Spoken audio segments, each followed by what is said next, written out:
Look at the picture. See the skull. Visible Frankenstein controls. The Brain Thoughts broadcasting radio. The Frankenstein earphone radio. The latest new skull reforming to contain all Frankenstein controls. Today's episode of Frankenstein Control is brought to you by the world's biggest hot pepper. Climb inside and see what's going on. My eyes! No goggles allowed. No, you cannot wear goggles. You have to have your view unobstructed. Though they do give you goggles. It's just goggles made of smashed wine bottles. Oh no. So it's one kind of pain or the other. And you know how, like, if you're diving or something, you put a little bit of water in your goggles, yeah, so you can like swish it around and get rid of the fog. They do that, but it's lemon juice. Oh God! It's like on Bob's Burgers when Louise, I forget who she's advising on self-defense, but Louise is like, that's why you have a knife taped to one foot and a lemon taped to the other. Stab, stab, sting, sting, sweet baby Bladefoot. Ironically, that's what B.R.I. is going to name his child. Yes. Sweet baby Bladefoot. Yes, that will be, that will be their nom de guerre. Nom de guerre. Nom de guerre. Nom de guerre. Is that when you're trying to eat air? Your nom the air? Yeah, you nom the air. Sure. Welcome to Frankenstein Control, purveyor of fine jokes. I am your host, Taylor. To my left is Ada. And I made it, and I'm sucking a lemon. Oh, you shouldn't do that. It'll hurt your teeth if you suck Fuck too many. you. Okay, I'm sorry. I like the acid. She likes eating ass, Sid. And to my right, as always, is B.R.I. B.R.I. eating ass. No, I was gonna say I'm B.R.I. and my down home southern relatives made me aware of the practice of so like old timey peppermint sticks, not a candy cane, but a peppermint stick, which are hard. You got to get them at like penny candy stores. Come in like shit. Cracker Barrel. Yeah. Apparently they used to be like hollow in the middle, and you could stick them in a lemon and drink the lemon juice through the peppermint straw and it would flavor the lemon juice and make it less sour. That sounds pretty good, actually. It was good. I've tried it when I was a kid. It sounds like the Tropicana orange. You know, Yeah. they put they stuff the straw. And do you think that's why? Do you think that's why the straws are red and white? Maybe. To look like a peppermint stick? Huh. I think, to look like a miniature barber pole. You might be onto something there. I might be on the weed. The conspiracy. I am not, but it'd be funny if I was, I guess. I don't know. Stoners, am I right? There's a SoundCloud rapper named Splash Daddy who has a song called Tropicana that's pretty good. Splash Daddy. Splash Father. He's really funny. He's a Gen Z, I believe. He's younger than us, which means he's a Gen Z. And he has some pretty funny, good songs. He's pretty self-aware and good and funny. We are geriatrics. We are. We are Jerry Seinfelds. We are so old that I'm doing what I always criticized my own parents for doing, which is just rewatching their same shows and movies over and over and over again. Now we're doing it because staring down the barrel of this seasonal affective disorder and these bleak, dark months has Alyssa and I like rewatching Avatar: The Last Airbender again. Oh, well, that's a nice thing to revisit. It is a good one, and we just got through the Boiling Rock episode where Zuko and Sokka go to that Fire Nation prison. Wow! You're already in book 3, huh? Yep. We're already in book 3. Wow! And like they break out of the jail with the help of that like random convict who gets like caught up in their antics and comes along with him. His name is Chit Sang, which I only learned this time around because we had subtitles on and he was referred to, and I was like, I always just thought of him as that big guy who comes with him. But they get back to at the very end after they rescue Sokka's dad, and they get back to like the hideout at the Southern Air Temple or whatever. Is that the guy who goes, "Hey, riot"? Yeah. Okay. Yeah, that's the guy. Oh my god, a chair! Oh my god, a chair! Oh man! No, they're all like getting off the balloon when they get back, and like Sokka's dad is there, and like Suki's there, and then like that guy comes out and he's like, "I'm new, hi," and I can tell that I'm a horrible influence on, because they just came from jail. I can tell I'm a horrible influence on Lissa, because she's like, I'm the Fire Nation's Ed Kemper, who is a particularly awful serial killer. Oh, God. And now I'm here with all you kids. Oh, God. I mean, sure, there is that, but also, you are fighting a war. Yeah. Might as well use what you got. Who better than and then blame them at the war trials. Yep. I was following Ed Kemper's orders. That's why I gassed all those people. Oh, God. That's why I firebent all those people. Yep. Chit Sang, that was great that you firebended those Fire Nation soldiers to death, but did you have to sever their heads and have sex with them? Yes. Yeah. Fair enough. You know, the actually, ritual. that makes me think back to, speaking of horrible serial killers. There we go.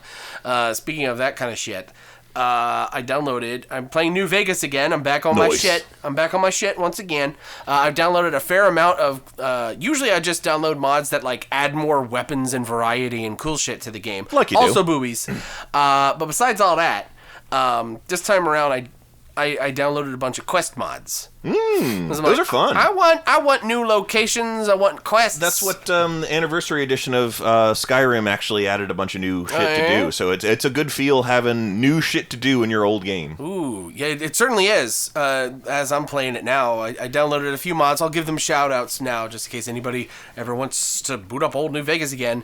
I should boot it up once for the first time. I downloaded this thing called Weapon Mods Extended, which adds a shitload of great stuff in terms of inventory, things to fill your inventory with and manage.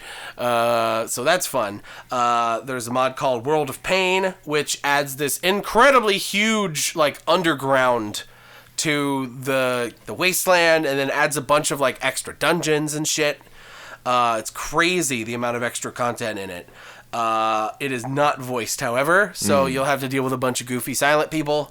Yeah, I mean, which honestly, that's okay, because it's usually with these kinds of things, and why I don't usually download quest mods, it's either you're stuck with silent NPCs, or you're stuck with NPCs who are voiced, but everybody who voices has a Best Buy stick microphone that they bought in the 90s, and sounds like shit. Elder Scrolls, the anniversary edition with the new quests and that handled that very interestingly. They used pre-existing, they have silent people, but they have pre-existing, like, dialogue, like they can make them use dialogue that's already in the game. And so they'll be like, it's all right here in this note, and the note can all of your, see, that's sharp. That's good. That's what a lot of the craftier quest mods use. They did a lot in this mod I downloaded for Oblivion a long time ago. I can't remember, but they did that a lot. They just use it. And you know what's best too is that when you do that, you're only using the game's assets and pulling from the existing stuff. Exactly. And that's how you get your mods to work properly. Exactly. Because when you start adding a bunch of your own custom shit, the file's huge and you're just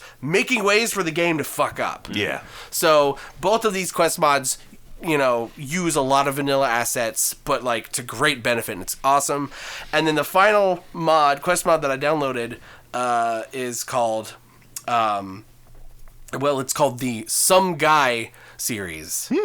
And the Some Guy is the name of, just Some Guy, I think his name is. And he's a user on the Nexus, and he's made a bunch of small... a loser, a microphone abuser. He's all of those things and more. He's made a bunch of standalone, except for one, which goes into another mod. But a bunch of standalone quests that add content and locations and stuff. And it's very clear he's got a sense of humor, because a lot of them are, like, quite goofy.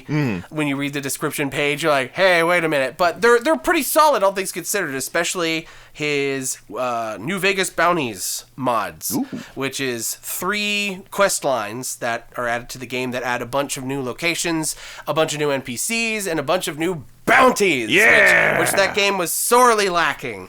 Because it's the fucking West, man. I need to be doing cowboy shit. Yeah. I need to be doing cowboy shit with my laser gun. Ride 'em, ghost people. Exactly. And that mod is voiced. And there are some occasions where, potato microphones and bad acting. Yeah. But that's normally relegated to dudes who have like 2 or 3 lines. Yeah. The people who actually have a lot of speaking lines, he got somebody to do them. I'm Slink Bradshaw. Fuck off. Yeah.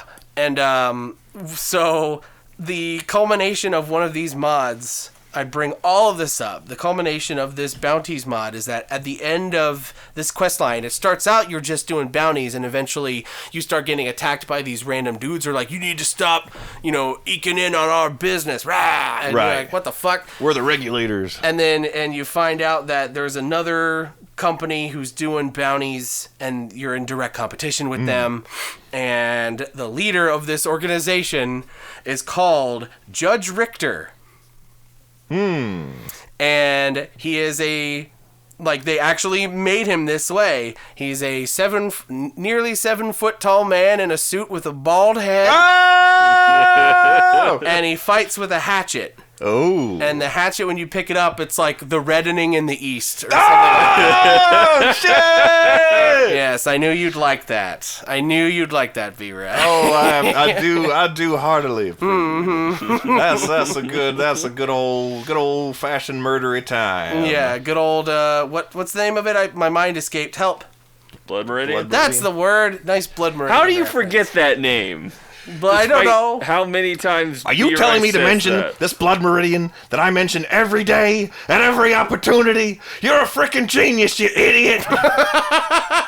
Look, man, sometimes when you're like trying to think of like you're under pressure to say a thing. Oh Yeah, yeah, yeah. no, that you don't say every day, and then your brain's like, oh, that thing you really need to say right now, otherwise you look like a dumb idiot. I'm offender Fuck that. Go out. My brain is offender numero uno in that. Yeah, my brain decided to do that with good old Blood Meridius. I do that all the time. I do that mid sentence. I do that talking to Lissa. I do that all the time.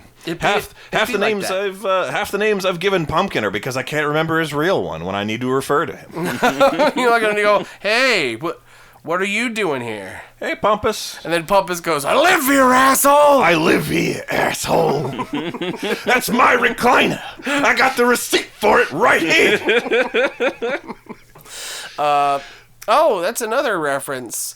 So, like, he was, kind of, loosely. There's one mission where kids are being abducted from Novak, and you have to go search the area and, like, interrogate people. My power company? No. No, Novak. It's a town with a giant T-Rex. And there's no vacuums in it. Well, it's a town formed around a hotel that has a big T-Rex. So there's no no vacancy. vacancy. Yeah, and all the letters on the sign fell down except no and vac. That's Yeah. funny. So they call the town Novak. That's funny. That's that great fucking storytelling that fucking Yeah. Obsidian is known for. Woo! Anyway, kids are getting abducted from Novak, and then you go and finally track him down to this cave. Or rather, you track down a cave, and you see a bunch of just scattered body parts. And you're like, oh no, I don't think those kids are gonna make it. And then you turn around and it's a fucking ghoul with a striped sweater, a fedora, and a death claw gauntlet. Oh! And he's like, I just showed them the way, bitch. And you're like, oh my god, you're Freddie Mercury. Okay. I appreciated the 2 extra references you threw in. I wanted to call him Freddie Mercury because it'd be funny. That was a there was a classic like I use the term fashion souls interchangeably for any usage of any do coordinated too. usage Yeah. of outfits and games. Yeah. I branched. Prioritizing form over function. Yes. Yes. Well, there was It's a classic. just called fashion in my book, but Yeah. There was a classic look in the earlier Fallout games where people would be like, if you combine this with the Deathclaw Gauntlet, it's Freddy from the Freddy Kruegs. yeah, it's Freddy Krueger-ish. Yeah, and Freddy Krueger. because you can get a fedora and a striped sweater and a gauntlet, and people were like, "Oh, cool, you can do that thing." You could be Frederick Krueger. All you wish. But yeah, the Deathclaw Gauntlet, I forgot how big the Deathclaw Gauntlet was. Huge. It looked really ridiculous, but it also looked really weird because they color matched the ghoul's skin color to match the Deathclaw skin, so it was like, ugh. Hey, smooth skin when I have a bad dream. Oh, they gave him a voice too, like, because it's all voiced by people, and so he comes on and they like pitch shifted his voice, so it sounds really funny. Sounds like Optimus Prime. He sounds like a guy. Sam. He sounds like a guy who pitch shifted his voice to sound scarier. Yeah. That's what he sounds like, and it was amusing, and I really liked it. I appreciated it. It makes me think of that old vine of the guy dressed as the little dummy from Saw. I want to play a game, and he's like riding a few pedals on the little trike, and then it breaks and he falls, and like the person filming laughs so hard the video cuts out. I know what you're talking about. Oh yeah, there was one thing that I didn't appreciate about the mod is that eventually you start tracking this, tracking the guy, the judge, and their whole thing is, and this is more than one quest. There are numerous times where you face opposition, and the people fighting you have slave collars. They're being forced to work for you. Yeah. Or they're being forced to work against you by the bad guy. And there's no way to, like, save them. Mm-hmm. There's nothing you can do. It's just kind of everybody's fucked, I guess, kind of situation. Yeah. What are you going to do with Fallout? You just blow them up. It's funny. I am a remorseless killer in those games. That's also true. You can do that. I do that frequently. Not in real life. Not in real life. I'm not Ed Kemper. Or do you? To an anthill, maybe. I suppose. Don't hurt the ant. No, I would never hurt the ants. No, all B-Rye does is he pointlessly melts a bunch of aluminum cans and pours them into an anthill. For a reason, I guess? I never understood people who do that. Yeah. Like, look how pretty it is. I'm like, it's really not. Yeah. The only thing it could be is, like, kind of interesting because you've created a 3D map of an anthill. And that's cool, like, once. That's interesting for, like, research purposes. That's what I mean. It's cool, like, once. Yeah. But, like, there are people who do it a lot. And it's like, there comes a point where you're like, dog, Stop melting ants. stop melting ants. Find something else to do with your time, man. Use that melted aluminum to do something else. There's a whole bunch of shit you can do with liquid metal. It's fun. Yeah. Make a... Mercury especially is great. I drink fun to play with. a lot of it. It tastes delicious. It is very good. You ever tasted chrome before? Witness me. So is that the thing with Aaron from Game Grumps? He had one of those brain farts where he couldn't remember. Yeah, and he went, look at me!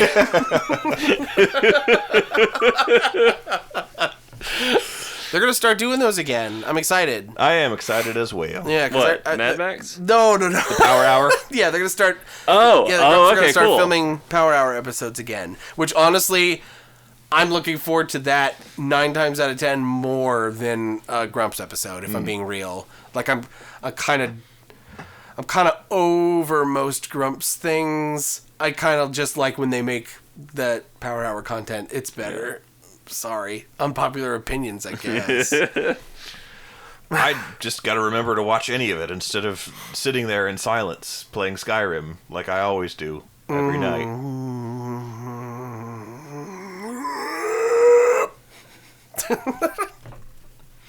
Nah.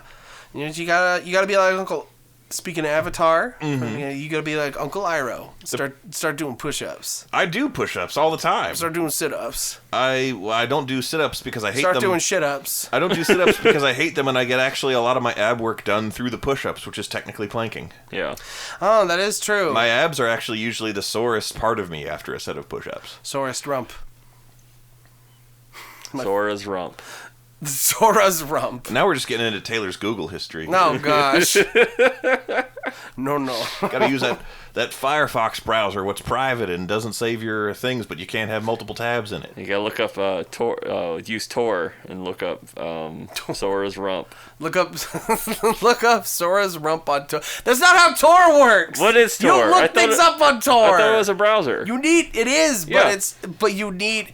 There's no, like, searching on Tor. You boot up Tor. Then it's not a search engine. That's how the dark web works. You need a URL. And that's how you get places on the dark web. You can't just Yeah. look things up. Well, I'm not saying you're going to Sora's rump on the dark web. Well, that's what I mean. I can't look up Sora's rump on the dark web on Tor because never mind. Yes. I don't know how any of that works because I'm a caveman. That's the whole reason it's called the dark web is because it is dick. an entire segment of the web that is not cached by search engines, or and is only reachable if you have the URL to reach it. That's why it's so mysterious. I order things on the dark web, Sora. I don't know. I kind of had a stroke there for a minute. I went on Silk Road, Sora. I bought me 200 pounds of ketamine. How the fuck am I going to get rid of all this? I know how. Oh my God, Goofy, no! Keeps the war flashbacks at bay. Oh my God. I got to take all this ketamine to counteract the Agent Orange. That's what happened in Kingdom Hearts 2. Goofy didn't get hit by a rock. He just overdosed on ketamine for a little bit. Goofy, why are you listening to so much Pink Floyd?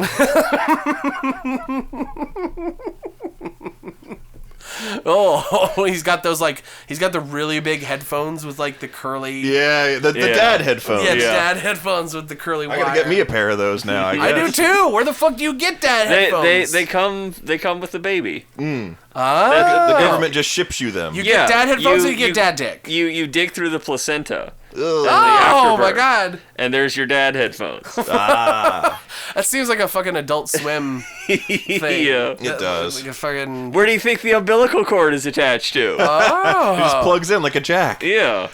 This house has people in it kind of shit. The fucking too many cooks kind of crap. Seriously though, where do you get a pair of dad headphones?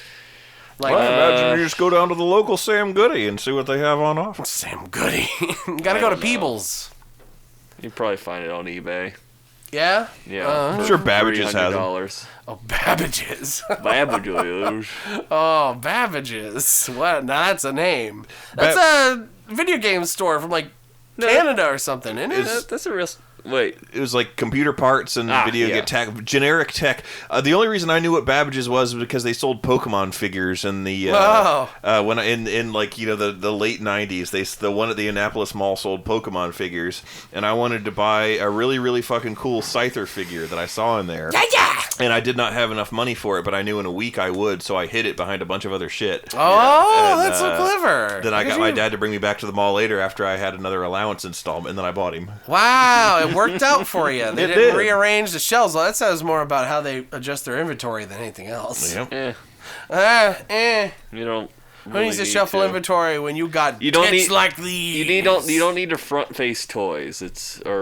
Not front face. They're always in demand. Fuck, what's the term? I don't know. First in, first out. You don't need a FIFO. You don't need the FIFO toys. I was probably... Kids looking for Pokemon figures represented probably a very low percentage of that store's clientele. It was probably, 30-somethings looking for computer parts. Yeah. And there was not a lot of competition. FIFO.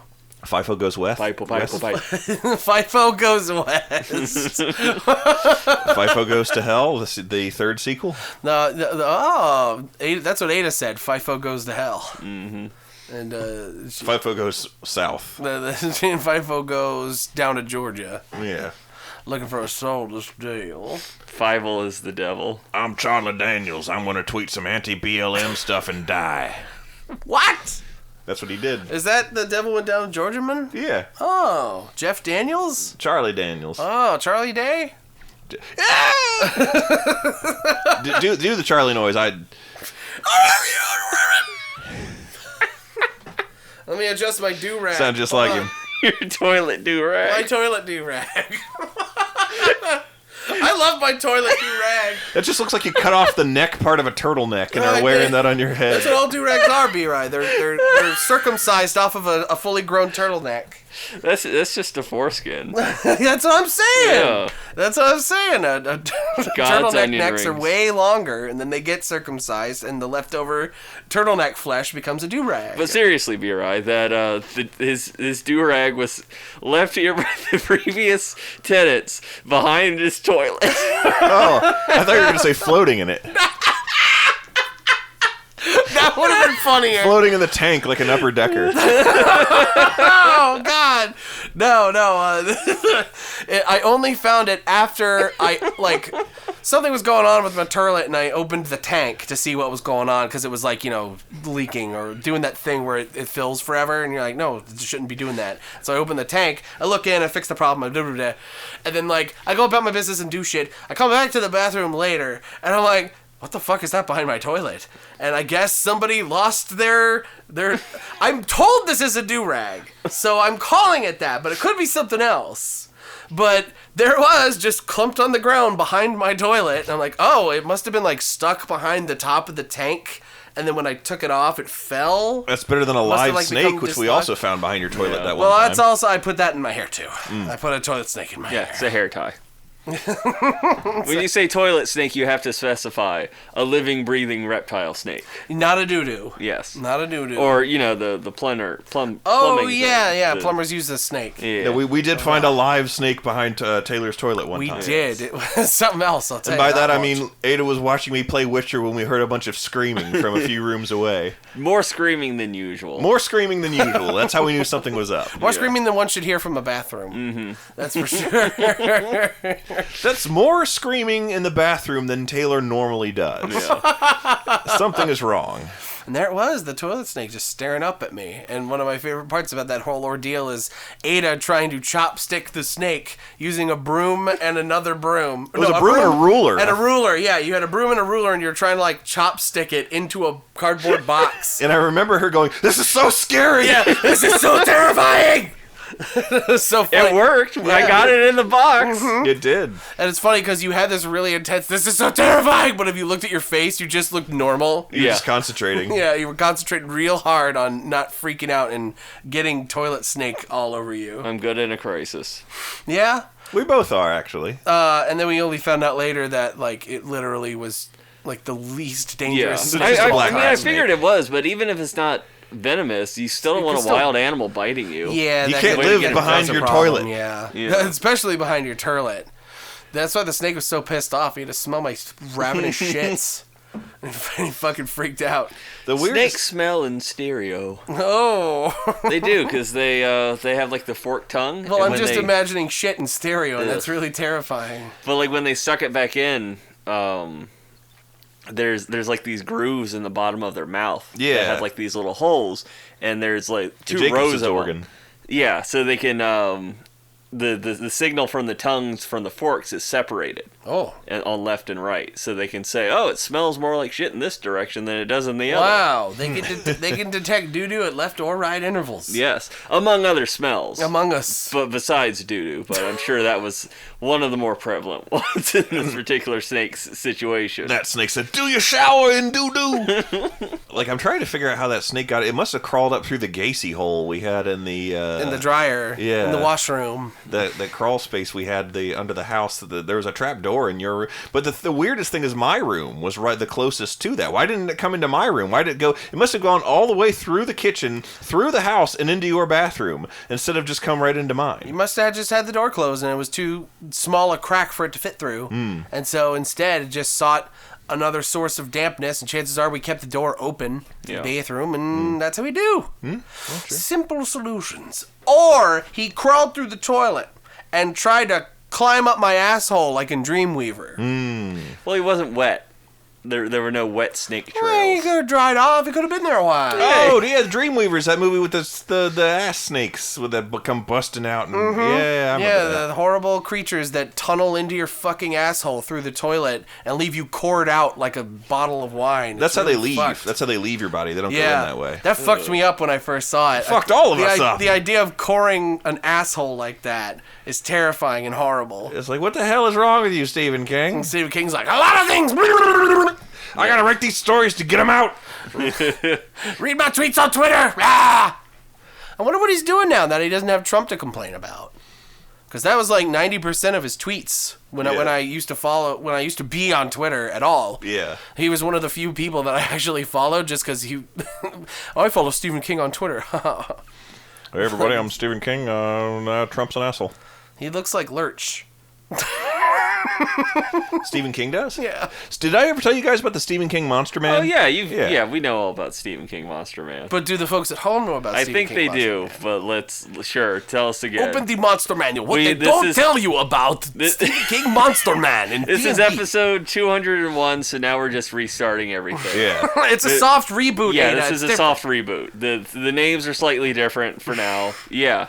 Back in the bad old days of Richmond, Lissa and I both had to work at a horrible grocery store, and there was a guy who came in all the time who was halfway to vagrancy, and he was taller than me. Wow. And that's tall. Yeah. Wow. And like he used a shopping cart like a walker.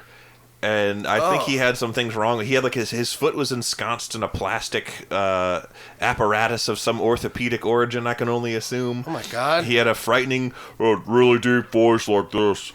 And he was just a rude douche. Oh. And like he always wanted out of date shit and was angry if you didn't have it.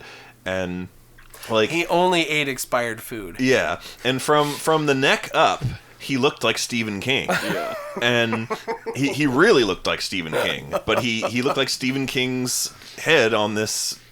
on gigantic that. Monster body. Yeah, and so I referred to him as the Stephen King Monster Man. And if you're thinking that is perhaps insensitive in light of his physical disabilities, remember, he was an asshole, so that doesn't count.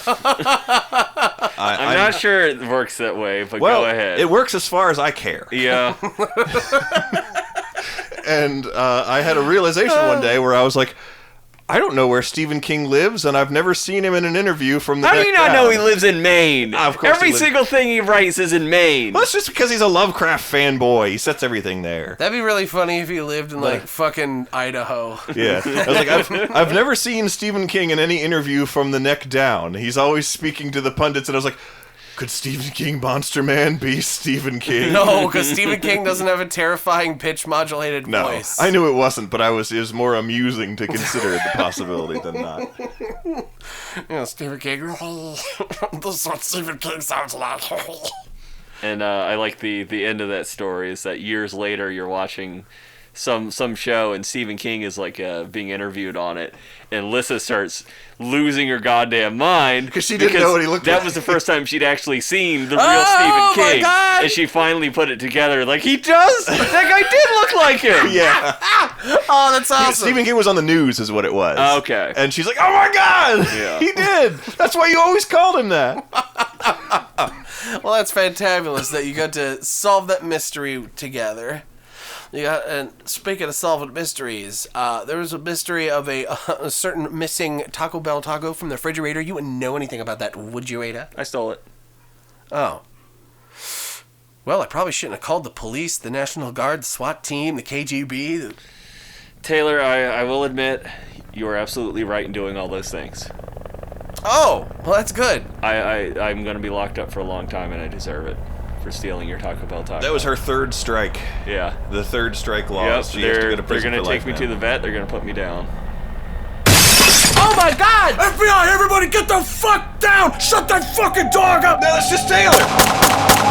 Now even you know I am a menace. I hand you the secrets to save the entire human race and the entire universe.